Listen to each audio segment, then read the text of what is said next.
अस्सलाम वालेकुम, मैं हूं इमरान आज़म और आप देख रहे हैं मेरा यूट्यूब चैनल इमरान आज़म व्यूज़। एक मतलब फिर आपकी खिदमत में हाज़िर हैं गुज़श्ता 12 घंटों की ताज़ा तरीन अपडेट्स के साथ। आज के इस व्लॉग में हम एक मतलब फिर बात करेंगे आज़ाद कश्मीर की जो कशीदा सूरत हाल है उस पर। आज़ाद कश्मीर के अंदर जो महकमा दाखिला है उसने एक नोटिफिकेशन के ज़रिए जो जॉइंट अवामी एक्शन कमेटी है उसे कालादम तंजीम डिक्लेयर किया और उसके बाद वहाँ पे आज़ाद कश्मीर भर से जो है गिरफ़्तारियों का सिलसिला शुरू हुआ। उसमें जो सबसे बड़ा जो वाक़या रोनमा हुआ वो रावलाकोट के अंदर हुआ, जब एक्शन कमेटी के लोगों को गिरफ़्तार करने की कोशिश की गई। इस दौरान जो है फायरिंग का तबादला हुआ और उसमें एक्शन कमेटी का एक अहम तरीन मुतहरिक कारकुन जिसका ताल्लुक रावलाकोट से था, शाज़ेब हबीब, वो जाम शहादत नोश कर गया। जबकि एक्शन कमेटी के जो रूए रवां हैं और मेंबर हैं कोर कमेटी के उमर नज़ीर कश्मीरी, उन समेत हैं 2 और जो अरकान थे वो ज़ख्मी भी हुए हैं। उसके बाद अब तक जो शहीद कारकुन हैं शाज़ेब हबीब, उनकी अब तक तदफीन नहीं हो सकी और ना ही नमाज जनाजा हुआ। 2 दिन से जो रावलाकोट के अंदर एक्शन कमेटी के कारकुनान हैं वो सरापाए एहतजाज हैं और सड़क पर उनकी जो मैयत रख कर वो एहतजाज कर रहे हैं और FIR का मुतालबा कर रहे हैं कि फौरी तौर पर FIR दर्ज की जाए। अब इस सब के साथ जो है पाकिस्तान के अंदर भी उसके असरात वाज़े तौर पर महसूस किए जा रहे हैं। वज़ीर आज़म पाकिस्तान मुसलसल इंटरव्यूज़ दे रहे हैं, पाकिस्तानी मीडिया को अपना मौक़िफ़ वो उस पर बयान कर रहे हैं। उसके साथ साथ मेन स्ट्रीम मीडिया चैनल्स जो है इस पर तफसीलन बात कर रहे हैं। फिर पाकिस्तान पीपल्स पार्टी की पार्लिमानी पार्टी का कल एक इजलास हुआ और फिर आज एक इजलास होने जा रहा है। इसके साथ साथ वहाँ पे जो रेंजर्स की कुछ एहलकार थे उनकी गिरफ़्तारी के हवाले से भी खबरें आई, उस हवाले से भी अपडेट्स हैं। और फिर अब आज एक मरतबा फिर पाकिस्तान पीपल्स पार्टी की पार्लिमानी पार्टी का इजलास जरदारी हाउस में होने जा रहा है। बिलावल भुट्टो का इस पर क्या मौक़िफ़ है, इस हवाले से जो है ख़बरें भी सामने आ रही हैं। तमाम सूरत हाल पूरी तफसीलन आपके सामने रखेंगे, लेकिन उससे पहले आपसे गुजारिश, अगर आप मेरे चैनल पर नए हैं तो इमरान आज़म व्यूज़ को सब्सक्राइब कीजिए, बेल का निशान ज़रूर दबाइए ताकि आपको ताज़ा तरीन अपडेट्स मौसूल होती रहें। जब भी कोई वीडियो अपलोड हो तो उसका नोटिफिकेशन आपको फौरी तौर पर मौसूल हो सके। तो जनाब शुरू करते हैं पहले रावलाकोट से। रावलाकोट की इस वक्त की जो सूरत हाल है, वहाँ पे जो इंटरनेट की सर्विस बंद है, लेकिन मोबाइल फ़ोन की सर्विस जो है रिस्टोर कर दी गई है गुज़श्ता रात से। इसलिए जो है फुटेजेस वहाँ से बाहर अंदर नहीं जा सकती, तबादला नहीं हो सकता। लेकिन जो किसी ज़राए से वहाँ से फुटेजेस जाती हैं कहीं जहाँ पे किसी अल्टरनेट सोर्स से वो अपलोड होती हैं, तो रावलाकोट के वो मनाज़र जो है सामने आते हैं, लेकिन वो इस्लामाबाद या बैरून मुल्क बैठे लोग उनको देख सकते हैं। इसके साथ साथ वहाँ पे जो इस वक्त की जो सूरत हाल है, कल भी कोशिश की गई थी कि कोई बातचीत की जाए मज़ाहिरीन से और जो है नमाज जनाजा हो जो शहीद है शाज़ेब हबीब उनकी और फिर तदवीन हो सके, लेकिन ऐसा नहीं हुआ। दूसरी अहम बात यह है कि पूरे आज़ाद कश्मीर के अंदर चाहे मीरपुर डिवीज़न हो, मुजफ्फराबाद डिवीज़न हो, मुसलसल वहाँ पे जो कानून नाफज करने वाले अदारे हैं उनमें कहा जाता है कि पाकिस्तान से FCA एहलकार भी वहाँ पे मौजूद हैं, पंजाब पुलिस के एहलकार भी मौजूद हैं, दीगर सिक्योरिटी अदारों के एहलकार भी मौजूद हैं। और मुसलसल जो है जब से नोटिफिकेशन जारी हुआ आज़ाद कश्मीर में कि जॉइंट अवामी एक्शन कमेटी अब एक कलादम तंजीम है और इसकी तमाम पाबंदियों पर जो एक्टिविटीज़ पर पाबंदी आयद की जा रही है, तो मुसलसल गिरफ्तारियाँ जारी हैं। कहा जा रहा है कि मीरपुर डिवीज़न के अंदर से तकरीबन एक्शन कमेटी के 30 से ज़ायद अहम कारकुनान को रहनुमाओं को गिरफ़्तार कर लिया गया है। इसी तरह मुजफ्फराबाद में भी बड़ी तादाद में गिरफ़्तारियाँ हुई हैं, जबकि रावलाकोट में अभी तक उस तरह गिरफ़्तारियाँ तो शुरू नहीं हुई, लेकिन कुछ जो लोग हैं, सरकर्दा लोग हैं, वो इस वक्त रूपोश हैं।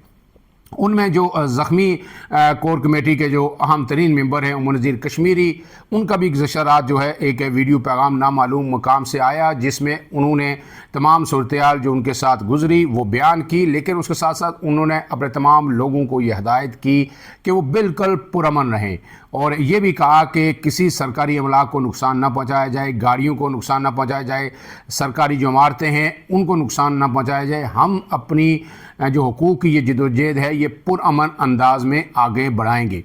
अब आज यानी तीसरा रोज़ है इस वाक़े को, और उसके बाद आज कहा जा रहा है कि आज शाम 6 बजे शाहज़ेब हबीब की जो नमाज जनाजा और उसके बाद तदफीन होगी। मुतालबा यही है कि पहले FIR दर्ज की जाए। इससे पहले जो है मुज़ाहिरीन ने या लवाकिन ने शहीद का पोस्टमार्टम करवाने से भी इनकार किया था, लेकिन फिर उसके बाद पोस्टमार्टम करवा दिया गया है रात गए, और अब आज उनकी तदफीन मुतवक्को है। लेकिन सवाल ये पैदा होता है कि FIR किसके ख़िलाफ़ दर्ज की जाए, क्योंकि ये तमाम ज़रा ये बता रहे हैं कि जो रावलाकोट के अंदर वहाँ की जो मकामी पुलिस थी या सिक्योरिटी अदारे थे वो इस किस्म की किसी कार्रवाई के अंदर शामिल नहीं थे, और ये यहाँ तक भी कहा जा रहा है कि शायद उन्हें ज़्यादा इस हवाले से इंटीमेट भी नहीं किया गया, लूप में भी नहीं लिया गया, और बाहर से जो सिक्योरिटी अदारे या फोर्सेस आई उन्होंने ये गिरफ़्तारी की कोशिश की, और उस दौरान जो है फायरिंग हुई और उसमें जो नौजवान शहीद भी हुए और ज़ख्मी भी हुए। लेकिन अब अगर ये FIR नहीं होती तो फिर भी जाहिर है कि ये तदफीन तो होनी है। कोर जो मेंबर्स हैं कमेटी के, उनमें बहुत महदूद तादाद में जो लोकल वहाँ के थे वही अब तक इस प्रोटेस्ट में पहुँच सके हैं या नमाज जनाजा में शरीक होंगे। दूसरे अज़ला में से जो कोर मेंबर थे कमेटी के, उनका आना मुश्किल है, क्योंकि उन्हें ज़ाहिर है अपनी गिरफ़्तारियों का भी ख़दशा है। अब इसके साथ साथ जो दूसरी सूरत हाल है कि जो है कल ही ये खबर सामने आई कि रावलाकोट के साथ जो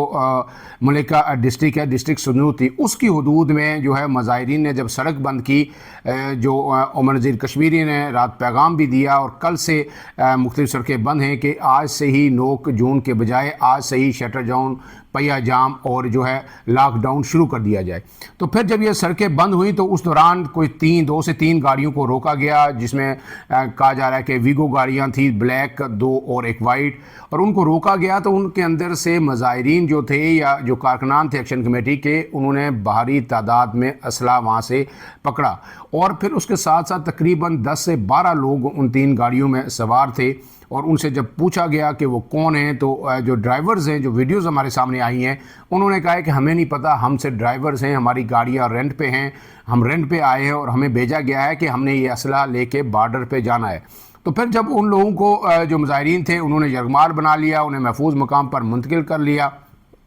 तो फिर ये पता चला कि जनाब वो रेंजर्स एहलकार हैं जो अपनी ड्यूटी के लिए जो है रावलाकोट आ रहे थे। इसके बाद फिर मकामी अमायदीन और जो सिक्योरिटी अदारे हैं उनके हुक्काम के दरमियान तवील मुज़ाकरात हुए, और फिर जो है इत्तफ़ाक़ जो है मुत्फ़िक़ा तौर पर यह फ़ैसला किया गया पूरे उस इलाके के अमायदीन की जानिब से कि जज्बा खैर सगाली और मेहमान नवाजी को मद्देनज़र रखते हुए इन तमाम रेंजर्स एहलकारों को रात के बाइज़्ज़त बाहिफाजत रिहा कर दिया गया, और उनके तमाम इज़्ज़त, उनके प्रोटोकॉल का जो है मुकम्मल ख्याल रखा गया। तो ये मामला तो खुश असलूबी से तय हो गया, लेकिन इसके बाद हर तरफ हाई अलर्ट है कि इस तरह के लोग आ रहे हैं या रेंजर्स या FC एहलकार जो है सादा कपड़ों में आ रहे हैं और गाड़ियों में असलहा भी ला रहे हैं। तो इससे रावलाकोट के अवाम के अंदर एक तशवीश की लहर ज़रूर दौड़ गई है और लोग इस पर परेशान भी हैं। अब इसका इस सारे जो वाक़या है, इसका तीसरा अहम पहलू सियासी है कि कल आपने देखा कि वज़ीर-ए-आज़म आज़ाद कश्मीर फैसल मुमताज़ राठौर, उन्होंने मुख्तलिफ़ TV चैनल्स को इंटरव्यूज़ दिए और उन्होंने अपनी वही जो पुरानी बात थी उसको दोहराया भी कि जनाब हम बातचीत से इस मसले को हल करना चाहते थे। हमने कहा कि 9 जून से आगे 1 हफ़्ता में दे दें। हम चाहते थे कि ये जो असल उनका आखिरी मुतालबा है, 38 में से 36 मुतालबात कुछ मुकम्मल कुछ जुज़वी तौर पर हल हो चुके हैं, लेकिन जो असल आखिरी उनका मुतालबा है इसका हल हम भी निकालना चाहते थे। इनकी तादाद महाजिरीन जम्मू कश्मीर की जो 12 नशिस्तें हैं इनकी तादाद कम भी की जा सकती थी, इनका जो इंतखाब का तरीक़ाकार है वो भी तब्दील किया जा सकता था, लेकिन हमें वक्त नहीं दिया गया। और फिर इसके साथ उन्होंने एक ट्वीट भी किया, वो भी आपने देखा कि हम किसी तौर पर अब रियासत की जो अमलदारी है, रियासत की जो रिट है उसको चैलेंज नहीं करने देंगे और किसी भी किस्म का क्यास रियासत के अंदर पैदा नहीं करने देंगे। वही बात उन्होंने दोहराई, लेकिन उसके साथ साथ उन्होंने बातचीत से कोई इनकार नहीं किया। लेकिन फिर उसके बाद रात गए ज़रदारी हाउस इस्लामाबाद में पाकिस्तान पीपल्स पार्टी आज़ाद कश्मीर की पार्लिमानी पार्टी का इजलास हुआ। आज़ाद कश्मीर के उमूर की जो इंचार्ज हैं फरियाल तारपुर साहिबा, उन्होंने इसको चेयर किया और तवील जो नशिस्त हुई। जो ज़राए से ख़बरें सामने आई उसमें यह कहा गया है कि तमाम सूरत हाल का बागौर और तफसीली जायज़ा लिया गया, और फिर जो आज़ाद कश्मीर के कायम मकाम सदर हैं, जो स्पीकर भी हैं चौधरी लतीफ़ अकबर साहब, उनसे ये इस्तफसार किया गया कि जनाब आप ये बताएँ कि ये जो नोटिफिकेशन वज़ारत दाखिला या महकमा दाखिला आज़ाद कश्मीर की जानिब से जारी किया गया,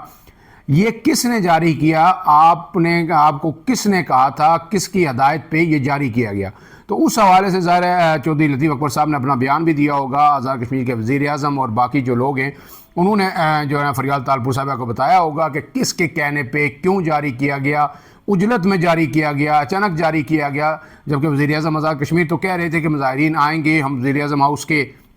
दरवाजे उनके लिए खोल देंगे, हम सबीलें लगा देंगे, एहतजाज उनका जमहूरी हक है, तो फिर जमहूरी हक है। तो जबकि कोई अभी तक गमला भी नहीं टूटा था, तो फिर एकदम एक ऐसी तंजीम जिसका कोई दहशत गर्दाना रिकॉर्ड नहीं है, जिसने ऐसी कोई सरगर्मियां नहीं अब तक की, सिर्फ इंसान जो हुकूक हैं जो है उनकी बात करती है, और उसी तंजीम के साथ पूरी पाकिस्तान की हुकूमत, आज़ाद कश्मीर की हुकूमत, आप आला सतह मुज़ाकरात करते रहे, और फिर उसी हुकूमत के 36 मुतालबात आपने पूरे भी किए उस आर्गनाइजेशन के, और फिर उसी आर्गनाइजेशन के कहने पे आपने आज़ाद कश्मीर के लोगों के लिए बिजली 3 रुपये यूनिट की, आटे की सब्सिडी दी। तो आप बराबर बिठा के लास्ट सेशन भी जो है इसी मंथ के अंदर जो हुआ मुजफ्फराबाद के अंदर, वज़ीर उमूर कश्मीर सब मौजूद थे, उनके नुमाइंदों के साथ आप मुज़ाकरात करते रहें, और फिर अचानक उनको आपने कह दिया है कि ये दहशत गर्द तंजीम है, यानी आज के बाद उन्हें दहशत गर्दों की तरह ट्रीट किया जाएगा। और अगर दहशत गर्दों की तरह ट्रीट किया जाएगा तो आप दहशत गर्द तंजीम के किसी भी एहलकार को किसी भी बुनियाद पर कहीं भी आप मार गिराएं तो आपसे कोई सवाल नहीं कर सकता। आप ये कह सकते हैं कि ये एक बैंड ऑर्गेनाइजेशन है और ये जो है कानून के वायलेशन करते हुए एहतजाज कर रही थी, इंतशार फैला रही थी, अमन व अमान का मसला पैदा कर रही थी, उस वजह से सिक्योरिटी अदारों ने कार्रवाई की। तो ये सूरत हाल पाकिस्तान की हद तक तो ज़ाहिर ठीक हो सकती है, क्योंकि पाकिस्तान की सूरत हाल बलूचिस्तान की ओर है, खैबर पख्तूनख्वा के अंदर और है, लेकिन आज़ाद कश्मीर के अंदर जो आज़ाद कश्मीर का खित्ता है वो बहुत ही हसास है, या जीबी का इलाका है बहुत ही हसास है। उसकी वजह यह है कि वहाँ पे इंडिया मुसलसल आज़ाद कश्मीर पाकिस्तान के ख़िलाफ़ मुसलसल प्रोपेगेंडा करता रहा है, और अब भी वो हर मौका ये चाहता है कि प्रोपेगेंडा किया जाए। तो पाकिस्तान जब आलमी दुनिया के अंदर इस जंग के बाद इतनी बड़ी लिवरेज ले चुका है, दुनिया पाकिस्तान को सुन रही है, कश्मीर के हवाले से बात हो या आलमी अमन के हवाले से बात हो, तो ऐसे में भारत को किसी भी किस्म का मौका फराम करना इस छोटे से इशू को लेके मेरे ख्याल में किसी भी तौर पर दानिशमंदाना इक़दाम नहीं होगा। अब इसमें सबको बड़े होशमंदी से जो है मुज़ाहरा करते हुए चीज़ों को एक मरतबा फिर रिव्यू करना पड़ेगा, और अगर कुछ फैसले अपने उन पर नज़रसानी करनी है तो इसमें कोई हर्ज नहीं है, क्योंकि जितना आज़ाद कश्मीर के अंदर इंतशार बढ़ेगा या बाज़ोर ताकत आप किसी चीज़ को लोगों को राय को दबाने की कोशिश करेंगे तो उसके नताइज मुस्बत कभी भी नहीं निकलेंगे। इसके साथ साथ जो आखिरी चीज़ है कि बिलावल भुट्टो आज जो है दूसरा जो सेशन होगा पार्लिमानी पार्टी के इजलास का पीपल्स पार्टी आज़ाद कश्मीर की, उसे चेयर करेंगे। और इस वक्त जो मीडिया रिपोर्ट्स हैं, बिलावल भुट्टो ज़ाहिर है जीबी के अंदर थे 1 हफ्ते तक इलेक्शन मुहिम के दौरान, आज जीबी में भी इलेक्शन हो रहे हैं, तो अब वो वापस पहुंच गए हैं। तो वो इस सूरत हाल से कहा जा रहा है कि इंतहाई नाखुश हैं, जिस तरह जो है महकमे दाखिला आज़ाद कश्मीर में पाबंदी लगाई और जिस तरह अब चीज़ों को हैंडल किया जा रहा है आज़ाद कश्मीर के अंदर, वो इससे नाखुश हैं, क्योंकि उन्हें पता है कि इससे आज़ाद कश्मीर के अंदर पीपल्स पार्टी के ख़िलाफ़ एक सख्त अवामी रद्द-ए-अमल आएगा, रिएक्शन आएगा। और वो तो चाहते हैं कि जीबी में भी हुकूमत बनाएं, आज़ाद कश्मीर में भी हुकूमत बनाएं। जब पाकिस्तान के अंदर पंजाब, खैबर पख्तूनख्वा हर जगह पीपल्स पार्टी की जो स्पेस है वो स्क्वीज़ हो रही है, फिर इस वक्त जो है पाकिस्तान के अंदर पीपल्स पार्टी को बड़ी सियासी तौर पर मुश्किल सूरत हाल का सामना है। 28वीं आईनी तरमीम के लिए दबाव है, बजट के अंदर जो है जो सूबों का शेयर है वो सरेंडर करने की बात हो रही है, NFC रिव्यू करने की बात हो रही है। तो ऐसे में सियासी जमातों की जो सबसे बड़ी ऑक्सीजन होती है वो अवाम होते हैं, वो अवाम उनके पीछे खड़ी होती है। तो फिर अगर आज़ाद कश्मीर जहाँ पीपल्स पार्टी बहुत मजबूत है, सिंध के बाद अगर पीपल्स पार्टी सबसे ज़्यादा कहीं मजबूत है तो वो जीबी या आज़ाद कश्मीर है, तो वहाँ पे पीपल्स पार्टी कभी भी नहीं चाहेगी कि अपनी जो अवामी ताईद है, सपोर्ट है, उसको इस तरह ज़ाया करे। तो उस हवाले से कहा जा रहा है कि बिलावल भुट्टो सख्त नाला हैं, और आज उन्होंने खुद इजलास तलब किया है कि दूसरा सेशन के अंदर वो भी मौजूद होंगे। ज़ाहिर है वो आज़ाद कश्मीर के जो वज़ीर आज़म हैं और वहाँ के वज़रा हैं, पार्टी सदूर हैं, उनसे पूछेंगे। और हो सकता है कि ये जो फ़ैसला है पाबंदी का जॉइंट अवामी एक्शन कमेटी पे इसको रिव्यू किया जाए। और जब इसको रिव्यू किया जाएगा, क्योंकि इस वक्त जो अगर मुज़ाकरात की कोई बात पसे पता चल भी रही है टेबल की पर आने की, तो कहा यह जा रहा है कि एक्शन कमेटी के मुतालबात ये हैं कि FIR की जाए, जो हम पे पाबंदी आयद की है उन्हें वापस किया जाए, और जो पाकिस्तान के अंदर से जो भी सिक्योरिटी फोर्सेस वहाँ पे आई हैं इन्हें फौरी तौर पर पाकिस्तान वापस जो है भेजा जाए, ताकि हम फिर आज़ाद कश्मीर के अंदर जो है बैठ के बात करें। तो ये बुनियादी शराइत उनके सामने आ रही है। तो अगर इसमें ये जो है फैसला रिव्यू होता है और उसके बाद जो है मुज़ाकरात की मेज़ पर बैठ कर बातचीत होती है, तो मेरे ख्याल में ये इंतहाई खुशाइंद है। अब जो तमाम नज़रें जो हैं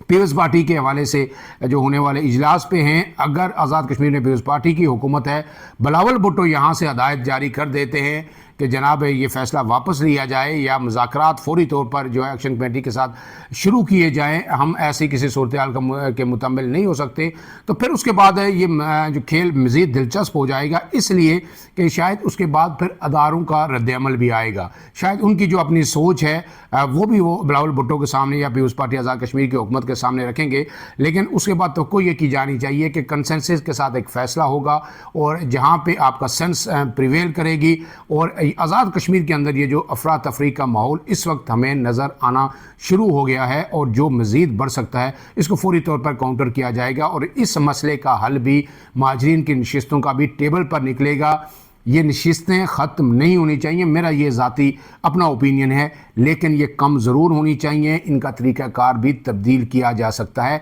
लेकिन जब ख़त्म होंगी तो इसके जो है कुछ और असरात होंगे, उन पर इंशाअल्लाह आइंदा व्लॉग में तफसीलन बात करेंगे। फ़िलहाल के लिए इतना ही। इमरान आज़म को दीजिए इजाज़त। अल्लाह हाफ़िज़।